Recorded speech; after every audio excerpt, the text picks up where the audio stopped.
इन साथियों, स्वागत है आप सभी का आपके अपने YouTube channel target with Ajit में। तो साथियों, आज की इस क्लास में हम डिस्कस करने वाले हैं उन सभी महत्वपूर्ण करंट अफेयर्स के बारे में जो कि आप सभी के किसी भी कॉम्पिटिटिव एग्जाम के लिए मोस्ट इंपॉर्टेंट हो जाती हैं।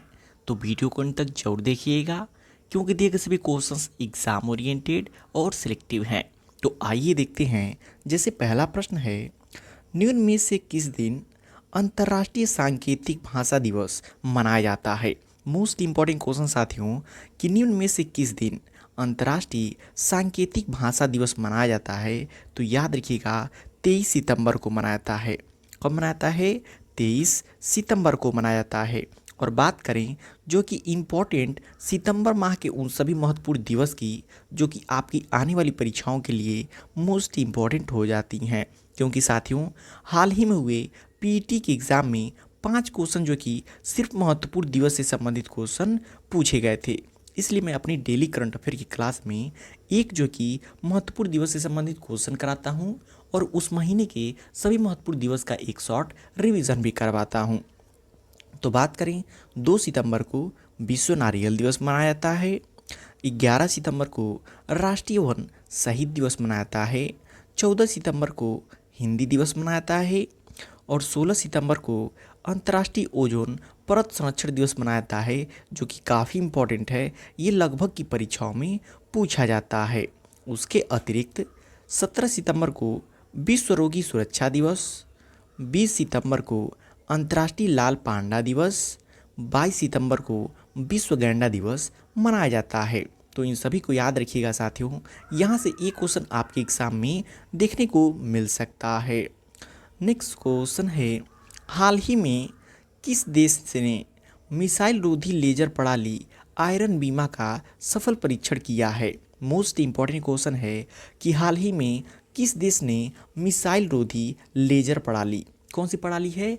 लेजर प्रणाली है और उसका नाम है आयरन बीम का सफल परीक्षण किया है। वो कौन सा देश है? तो इजराइल देश है। और साथियों आपसे लोग को बता दें कि करंट अफेयर वही ज़्यादा इंपॉर्टेंट होते हैं जो देश हाल में चर्चे में होते हैं, और इजराइल काफ़ी लंबे समय से चर्चे में बना हुआ है। तो वहाँ के करंट अफेयर मोस्ट इंपॉर्टेंट हो जाते हैं आने वाली एग्ज़ाम्स के लिए। और इसके बारे में थोड़ा इजराइल देश के बारे में 3 महत्वपूर्ण करंट अफेयर की और बात कर लें तो इजराइल ने 1.4 बिलियन डॉलर की राष्ट्रीय खाद्य सुरक्षा योजना शुरू किया है। इजराइल एडीबी का 69वां सदस्य बना है, काफ़ी इम्पोर्टेंट है। और इजराइल ने भारतीय यात्रियों के लिए ई वीज़ा शुरू किया है, जो कि मोस्ट इम्पॉर्टेंट है। और ये तीनों करंट अफेयर साथियों हमने पिछली कक्षा में पढ़ लिया है। इनका एकमात्र शॉर्ट रिवीजन है और यहाँ से क्वेश्चन आपके एग्जाम में पूछा जा सकता है। नेक्स्ट क्वेश्चन है, उत्तर प्रदेश सरकार ने किस क्षेत्र में जाति उल्लेख पर पूर्ण प्रतिबंध लगा दिया है। ये एक बहुत सराहनीय काम है उत्तर प्रदेश सरकार की कि उत्तर प्रदेश सरकार ने किस क्षेत्र में जाति उल्लेख पर पूर्ण प्रतिबंध लगा दिया है। तो पुलिस रिकॉर्ड और सार्वजनिक स्थान पर। कहाँ पे? पुलिस रिकॉर्ड और सार्वजनिक स्थान पर। और अधिक साथियों, यदि उत्तर प्रदेश से संबंधित करंट अफेयर की बात करें जो कि किसी भी एग्ज़ाम के लिए इम्पोर्टेंट हो जाती है, तो उत्तर प्रदेश पहले ग्रीन हाइड्रोजन प्लांट का उद्घाटन गोरखपुर जिले में हुआ है। उत्तर प्रदेश का पहला private railway station Gomti Nagar railway station बना है, जो कि मोस्ट इम्पॉर्टेंट है।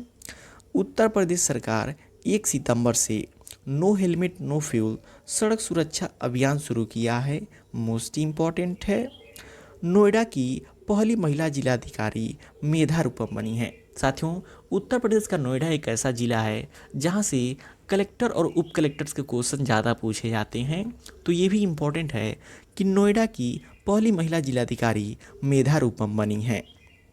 उत्तर प्रदेश के जलालाबाद नगर का नाम बदलकर जो कि परशुरामपुरी किया गया है, ये भी मोस्ट इम्पॉर्टेंट है। जो भी साथियों हाल फिलहाल में बदले गए नाम होते हैं वो एग्ज़ाम्स के लिए मोस्ट इम्पॉर्टेंट होते हैं, इसलिए इसको भी आप लोग याद रखिएगा। जो साथियों क्वेश्चन का लेवल आपसे लोग को देख के पता चल रहा होगा कि दिए गए सभी क्वेश्चंस एग्ज़ाम ओरिएंटेड और सिलेक्टिव हैं। तो वीडियो की क्वालिटी और कंटेंट आप सभी लोग को पसंद आ रहा हो तो प्लीज़ वीडियो को लाइक और शेयर करके चैनल को सब्सक्राइब जरूर कर लीजिएगा। क्योंकि यहाँ पे डेली करंट अफेयर की क्लासेस चलाई जाती हैं जो कि आपके किसी भी कॉम्पिटिटिव एग्ज़ाम्स के लिए मोस्ट इम्पॉर्टेंट हो जाती हैं। नेक्स्ट क्वेश्चन है, राष्ट्रीय ई गवर्नेंस पुरस्कार 2025 में ग्राम पंचायत श्रेणी के लिए स्वर्ण पुरस्कार किसे मिला है? मोस्ट इम्पॉर्टेंट क्वेश्चन है कि राष्ट्रीय ई गवर्नेंस पुरस्कार 2025 में ग्राम पंचायत श्रेणी के लिए स्वर्ण पुरस्कार किसे मिला है? तो याद रखिएगा, रोहिणी महाराष्ट्र को मिला है। किसे मिला है? रोहिणी महाराष्ट्र को मिला है। नेक्स्ट क्वेश्चन है, भारत और किस देश ने कृषि प्रौद्योगिकी में नवाचार के लिए मैत्री 2.0 नामक क्रॉस इंक्यूबेशन पहल शुरू किया है?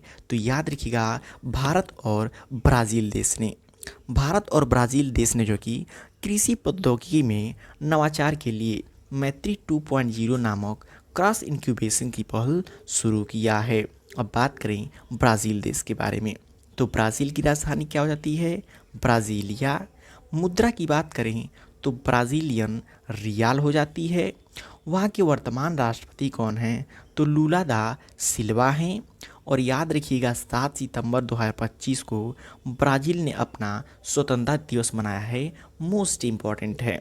और साथियों, ये तीनों पॉइंट आपके जीएस और करंट अफेयर की दृष्टि से मोस्ट इम्पॉर्टेंट है। और लास्ट पॉइंट की बात करें तो इफ़को ने ब्राज़ील में अपना विदेशी नैनो उर्वरक संयंत्र स्थापित करेगी। ये सभी पॉइंट मोस्ट इम्पॉर्टेंट हैं करंट अफेयर और जीएस की दृष्टि से।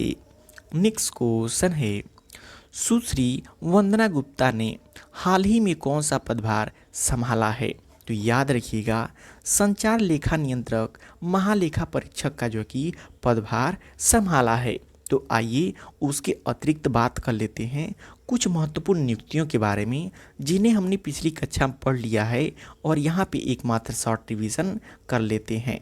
तो देखिए साथियों, मैं डेली की क्लास में जो प्रीवियस ईयर करंट अफेयर होते हैं उनको रिवीजन करवाते चलता हूँ कि यदि आप पिछली कक्षा ना भी देखे हैं तो इस कक्षाओं से आपको बहुत सारे क्वेश्चन भी याद हो जाएंगे।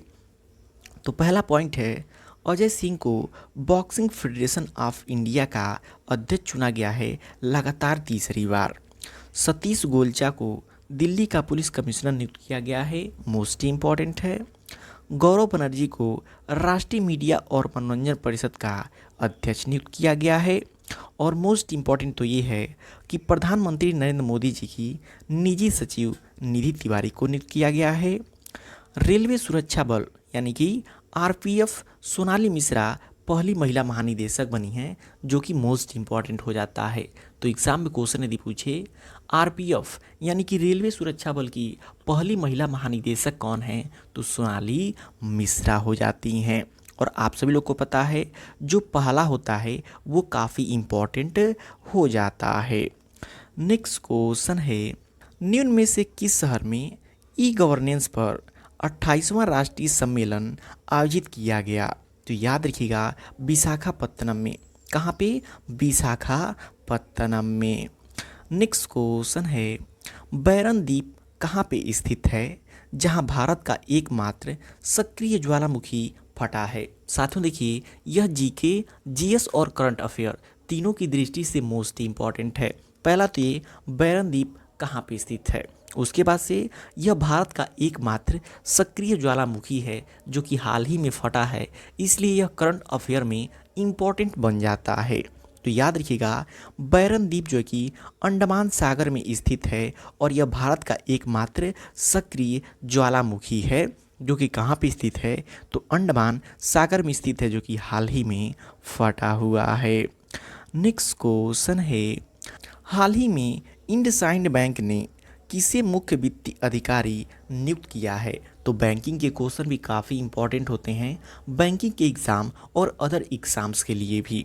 तो याद रखिएगा, हाल ही में इंडसइंड बैंक ने किसे मुख्य वित्तीय अधिकारी नियुक्त किया है? तो याद रखिएगा, बीरल दमानिया को। किसे? बीरल दमानिया को। उसके अतिरिक्त बैंकिंग से संबंधित कुछ महत्वपूर्ण करंट अफेयर की बात करें तो आरबीआई ने आर गांधी को फिर से यस बैंक का अध्यक्ष नियुक्त किया है, यानी कि आरबीआई ने आर गांधी को यस बैंक का अध्यक्ष नियुक्त किया है, काफ़ी इम्पॉर्टेंट हो जाता है।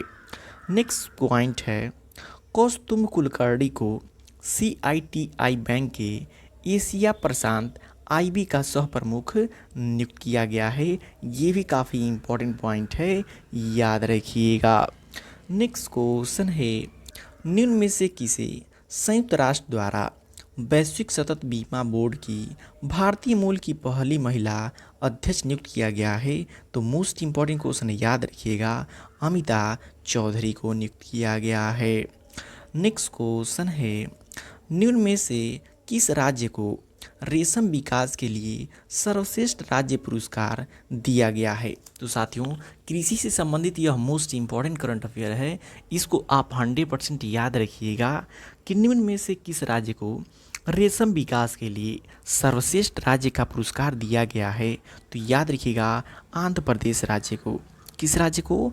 आंध्र प्रदेश राज्य को। तो आंध्र प्रदेश के बारे में थोड़ा डिटेल में समझें तो वर्तमान में आंध्र प्रदेश के मुख्यमंत्री कौन हैं? N चंद्रबाबू नायडू हैं, जो कि भारत में मुख्यमंत्रियों में सबसे अमीर मुख्यमंत्री हैं। ये भी क्वेश्चन हमने पिछली क्लास में पढ़ा था कि भारत में सबसे अमीर मुख्यमंत्रियों की सूची में कौन शामिल हैं? तो N चंद्रबाबू नायडू हैं, जो कि आंध्र प्रदेश के मुख्यमंत्री हैं। वर्तमान में राज्यपाल की बात करें तो सईद अब्दुल नज़ीर वहाँ के वर्तमान राज्यपाल हैं। राजधानी की बात करें तो आंध्र प्रदेश की राजधानी अमरावती हो जाती है। तो ऐसे 3-4 पॉइंट को आप नोट कर लीजिएगा। नेक्स्ट क्वेश्चन है, लद्दाख महोत्सव 2025 किस शहर में आयोजित किया गया है? तो लेह में आयोजित किया गया है। और ये क्वेश्चन मोस्ट इम्पॉर्टेंट होता है क्योंकि इस समय लद्दाख में जो कि हिंसा भड़की हुई है, और जहाँ पे भी हिंसा भड़की हुई होती है वो राज्य काफ़ी ट्रेंडिंग में होता है और वहाँ से क्वेश्चन पूछे जाने की संभावना होती। नेक्स्ट क्वेश्चन है, निम्न में से कौन लगातार 3 बार महिला बैलन डी पुरस्कार जीतने वाली पहली महिला खिलाड़ी बन गई हैं? तो एताना बोनमाटी बन गई हैं। कौन बन गई हैं? एताना बोनमाटी बन गई हैं। लास्ट क्वेश्चन है साथियों, निम्न में से किस शहर में भारत की पहली त्रिसेवा अकादमी प्रौद्योगिकी संगोष्ठी शुरू की गई है? तो याद रखिएगा, दिल्ली में। कहाँ पे? दिल्ली में। तो साथियों, ये रहे 25 सितंबर के भी सभी महत्वपूर्ण करंट अफेयर्स, जो कि आप सभी के किसी भी कॉम्पिटिटिव एग्जाम्स के लिए मोस्ट इम्पॉर्टेंट हो जाती हैं। तो वीडियो की क्वालिटी कंटेंट आप सभी लोग को पसंद आ रहा हो तो प्लीज़ वीडियो को लाइक और शेयर करके चैनल को सब्सक्राइब जरूर कर लीजिएगा, क्योंकि यहाँ पे डेली करंट अफेयर की क्लासेस चलाई जाती हैं।